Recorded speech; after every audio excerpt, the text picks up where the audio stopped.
The main takeaway was internet as we know has been changing. It started 27 years ago. It has changed tremendously in 27 years.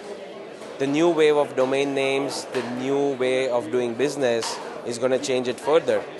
So our point to the crowd was, it's a great market, tremendous opportunity, great people, India especially. It's one of the most dynamic markets to work in. And we as .org are ready to handle that. We as .org are ready to address that and wanted to work with everyone over here.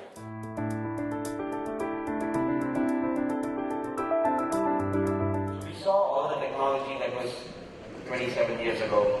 Let's talk about internet and how it was 27 years ago too. We had 6 TLDs, 3 generic and 3 specialized.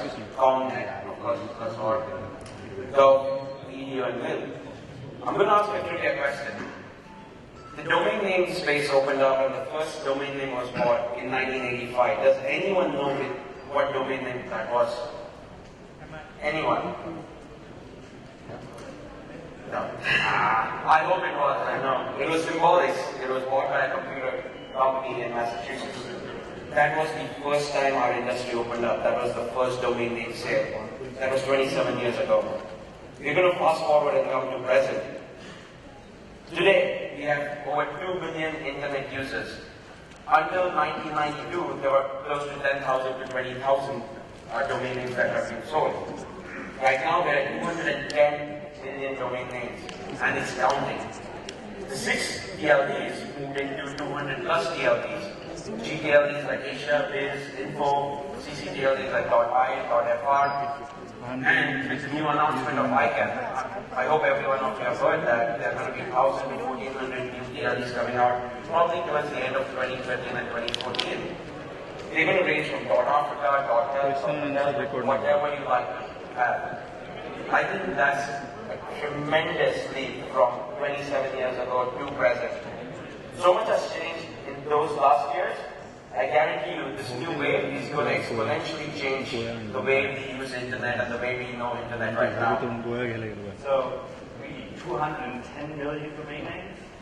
Is that really a lot? I mean, look at growth that other players in the industry have, or players that actually are based on a domain name, right, that have a website. Facebook, they now have, well, they started in 2004, and they now have an active base of 1 million users. You know, people like you and me, right? YouTube, they have 4 billion hours of video online, and across the globe, 340 million tweets are sent every day. And these people just started 2004, 2005, and 2006, and they have expanded, you know, enormously. So, looking at social media, right, you can ask yourself, well, really now, if everybody's on social media, do we need websites? Do we need our own personal space on the internet? And I say yes, of course, because there is a place that you want to control. You want to be in charge of. You don't maybe want a third-party application being between you and your end customer. Your end customer doesn't need a tricky CRM system, maybe. You know, just control your space and make sure you're not only charging somebody else's battery. So, however, we are maybe biased because we sell makers, right? So we took the question to the street. And we asked people to rank, from trustworthy to least trustworthy. Elements like websites, Facebook, LinkedIn. And it turned out, really, if you look at the numbers, 81% of the crowd says websites are the most trustworthy. And that's awesome for us. Twitter, 60% say, oh, that's the least trustworthy. Others fall somewhere in the middle. So, again, you can again ask yourself, so we already have 200 CTLDs. And why do we need another 1,000 the first round, maybe another more 1,000 coming up in the future? Let's read out what ICANN says.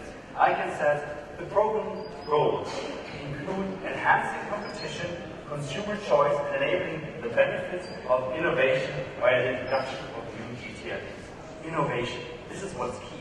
This industry is driving innovation online. So look at this innovation. Look at things that happened since 1985, right? We were all out there. We were trading in the marketplace. We went to the shop. We handed over money. They gave us stuff. It was like physical interaction. Now players came to the picture like eBay. They opened up for all of us a new world. They showed us that our market doesn't need to be local. Regional. It can be national, international, or really global. But that's great. We need a rebate, an online transaction. We needed PayPal. We needed a way to pay online. Awesome. Another player in the market needed, yet again, started another great idea, another great way to make money. And of course, it also turned, and again, it really started to turn, brick and mortar businesses like banks, traditional old companies. They started to move online, and now they're bigger online than ever before, right? So, for multimedia, now, we're talking about, I'm not going to say about the question. I'm trying again. Angry young man. The angry young man, okay. So we talk about television. I remember sitting at 8 o'clock from the television, looking my news, okay? That was it. Now, we all walk across the street. We expect news to be delivered on our devices, right now, right here, anytime, anywhere. And it's maybe just the any era. So, the last thing that is near and dear to my heart is crowdsourcing, online communities. I mean, we all had books on our shelves, right? Now we look up things on Wikipedia. People come together online and create amazing things. People also come together and crowdsource and fund businesses via Kickstarter. Yeah? And they do the same thing for social projects via Crypto. And that's great. So people come together, create opportunities to have a space online. So, next video. Okay, just pause for a second. So we have, so we would like to show you a little video that shows how people come together. And it's not just business. I know we all like business. We like making money, we like building cash rate, registering, right? That's perfect. But there's something a little bit more. And when we were celebrating our 10 millionth domain name this year over at PIR, we thought, let's take like 4 individual stories and show a little bit what it's all about. Right? So this one movie is about disaster. I hope you like that, and we would like to run that for you. And yes, let's run the movie. In our connected world, geographical distance no longer separates us. Beyond the national stage, one Denmark website proved that when tragedy strikes many miles from home, we can reach beyond our borders to help those in need.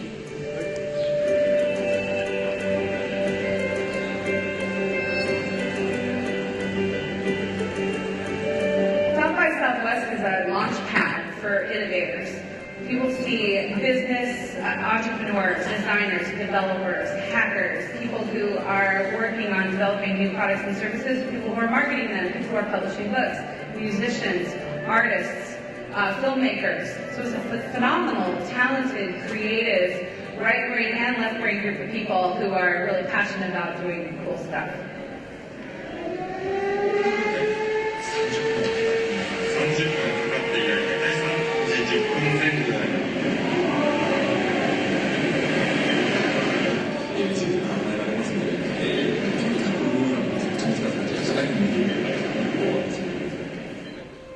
The earthquake actually hit Japan in the early morning hours, the day before the South by Southwest conference started. So most of us were inbound when the devastation was unfolding and had seen it in our hotel rooms, unfolding before our eyes. I got to the conference and I walked up to the Blogger Lounge and ran into Deb Ing, who coordinates the Blog World Conference. And I looked at her and she looked at me and I said, I just don't know if I can do this. I said, I can't pretend that I didn't just see what I saw. And she said, I know, I feel the same way. And I said, we got to do something. I go, we got to at least start driving donations to the Red Cross. We sat down and said, okay, let's procure a domain name and let's get a website up and let's start our own donations to funnel it through so we can measure what we drive to the Red Cross and potentially get sponsors and donors on board for us. We started working on that, and as we were tweeting, I got a message from somebody that said, have you met Rob Wu yet? He's downstairs in another lounge. He's already started a URL for this. I tweeted him back and I said, hey, get up here. We've got people working on this. I'm on the phone with the Red Cross. Let's join forces. And that's what we did.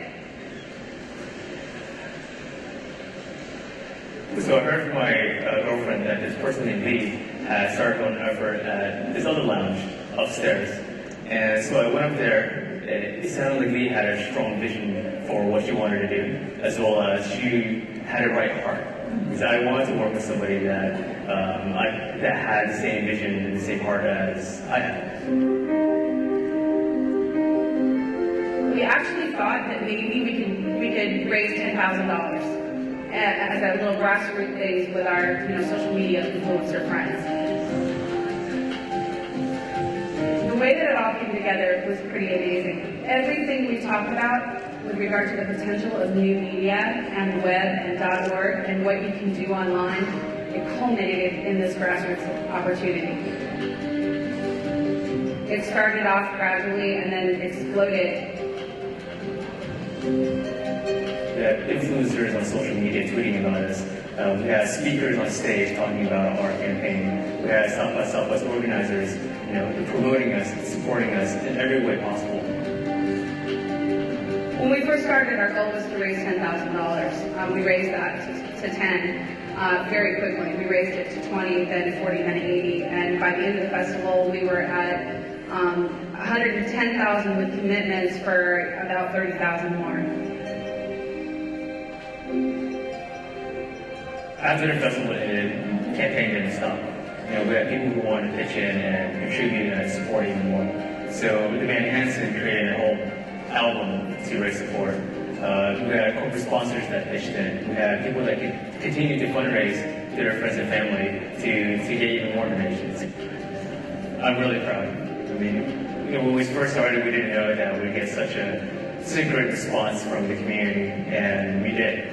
And that makes me very proud of everybody here, everybody that supported us, everybody that rallied behind us, and it is a really good feeling. I always felt that everyone has the ability to make a difference.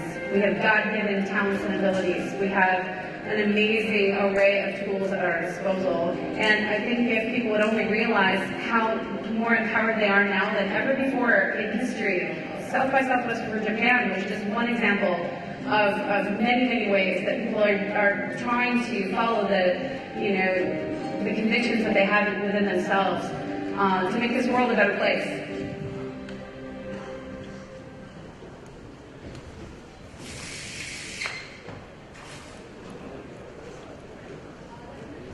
Okay, hope you like that. Shows two things, right? There's something bigger than just, us and our little business. We can achieve together as a crowd great things. Secondly, it underlines there's unknown potential out there. It's so big, and we can't even estimate it. We're just getting a glimpse of what's possible right now. So now let's talk probably a little bit about .org and why this is a good place, right? So .org is a really a TLD that's at home in the US right now. 60% of our registration come from the US. 40% come from the outside. But I can tell you, looking at our numbers, our statistics, how that's changing, this will not look very long that way. Asia Pacific, Europe, we're currently outgrowing the US market. And that's amazing because we're unleashing potential. We're arriving in a space where we belong. Communities driven countries like India, have very strong impact in that. So, and that's also because we have a strong appeal. We appeal to small businesses, charity and campaigns, open source communities. Org is everything. It's just, I'm more than just a business, I'm an organization. We add value to something, right? And that resonates also in our brand attributes. We are seen as informative, well-intentioned, trustworthy, we have valuable information, and we live on a global scale.